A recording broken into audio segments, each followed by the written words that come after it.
They called it the New World. But for the 117 souls who vanished from this place, it became a world without return. The winds still whisper along the Carolina coast, carrying with them the smell of salt, pine, and something else, something older, heavier. Some say if you stand on the empty shores of Roanoke at night, you can hear faint voices carried over the water, desperate, pleading, and fading into silence. This is not just history. This is the wound that never closed. This is the story of the lost colony of Roanoke. The year is 1587. England is a rising power, locked in fierce rivalry with Spain for dominance of the seas and the riches of the New World. Sir Walter Raleigh, an ambitious courtier and explorer, dreams of planting an English stronghold in America, a base from which ships could raid Spanish treasure fleets and a foothold for an empire that would stretch across oceans. But the chosen site, Roanoke Island, is no paradise. It lies off the coast of what we now call North Carolina, surrounded by shallow, treacherous waters.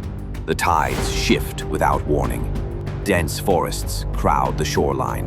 The summers are sweltering, the winters sharp and bitter. Still, for the men and women who set sail, the promise outweighs the danger.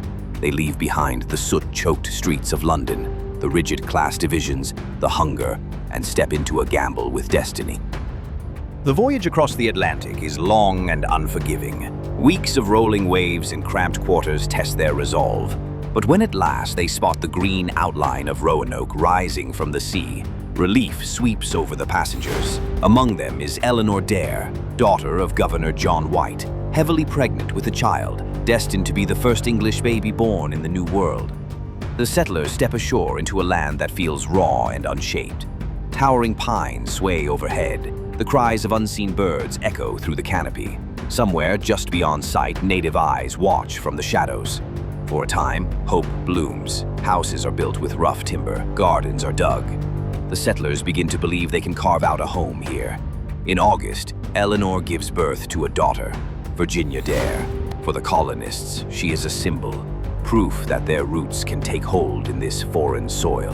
But beneath the fragile optimism, problems grow. The soil is stubborn, refusing to yield the crops they know from England. The sun burns hotter, the mosquitoes bite fiercer, and the settlers' food stores dwindle. Tensions simmer with the native Algonquian tribes. Some tribes extend cautious friendship, offering fish and corn. Others, remembering past encounters with Europeans, are wary, even hostile. One misunderstanding leads to bloodshed, and the fragile trust collapses. Hunting becomes dangerous. Fields go untended. The sense of isolation deepens. Governor John White faces a grim reality. Without fresh supplies from England, the colony will not survive. He makes a vow to his people. He will return swiftly with food, tools, and more settlers. But as his ship leaves Roanoke's shore, a cold wind sweeps over the island. Many watch the sails vanish over the horizon and wonder if they will ever see them again. White's timing could not have been worse. Across the ocean, England is plunged into crisis. The Spanish Armada, a massive fleet intended to invade England, demands every available ship. White pleads for a vessel to return to his people, but his requests are drowned in the roar of war. Months turn to years. 3 years pass before he can gather a crew and a ship to sail back to Roanoke. And in those 3 years, the colony is utterly cut off. No news, no aid, no escape. Did they ration their dwindling supplies? Did they reach out to nearby tribes for help? Did they scatter into the wilderness, seeking shelter where they could? The answers are lost in those long, silent years. It is August of 1590 when John White finally sees the coastline of Roanoke again. His heart pounds with both dread and longing. The settlement comes into view. But something is wrong. There is no smoke rising from chimneys, no figures moving between houses. He steps ashore, calling out for his family, his friends, but the only reply is the sigh of the wind. The houses stand, weathered and decaying. Roofs sag, doors hang open. Nature has begun to reclaim what man once claimed. The air is heavy with the absence of life. And then, the carving. On a weathered post at the edge of the fort, White finds a single word etched deep into the wood: CROATOAN. No signs of violence, no graves, no bones. The word refers to a nearby island, home to the CROATOAN tribe. A people known to be friendly with the English. White takes it as a hopeful sign, a message left by his people to say where they had gone. He plans to sail there at once, but fate intervenes. A sudden, violent storm batters the coast, forcing the ship back out to sea. The crew, fearing shipwreck, refuses to return. White's heart breaks. He will never set foot on Roanoke again. What happened to the lost colony? Some believe they made it to CROATOAN Island, joining the tribe and disappearing into a new life. Their English tongue replaced by Algonquian words, their clothes replaced by skins and woven garments, their children growing up under the forest canopy. Others picture a darker end, ambushed by hostile warriors in the dead of night, the screams of the colonists swallowed by the pines. Some imagine starvation gnawing at them until desperation pushed them into the wilderness, scattering them in small, hopeless groups. Illness could have swept through, a fever carried by mosquitoes or a sickness brought from England that found no cure in this wild land. Over the centuries, strange hints emerge. An English musket barrel found miles inland, far from any known settlement.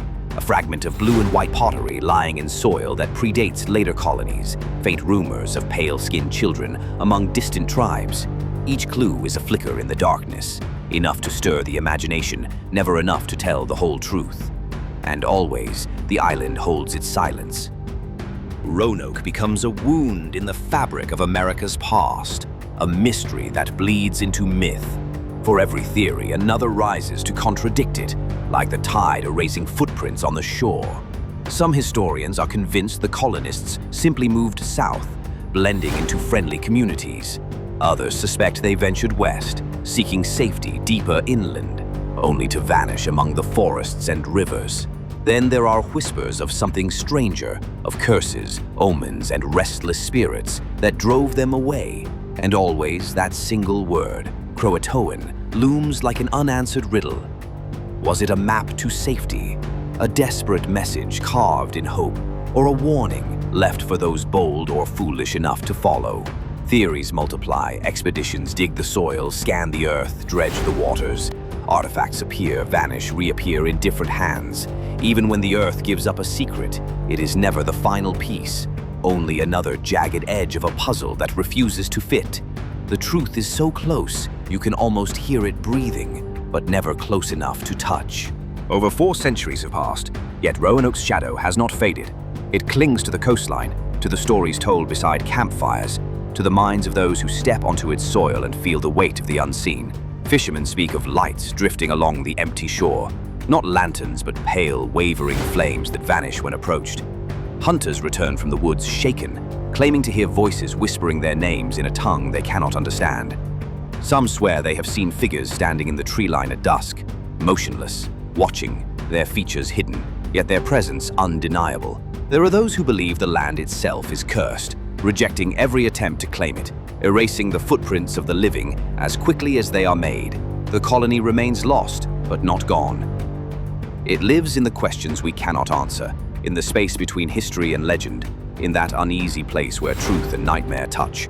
And so the story survives, carried on the wind, across the centuries, a question whispered through time.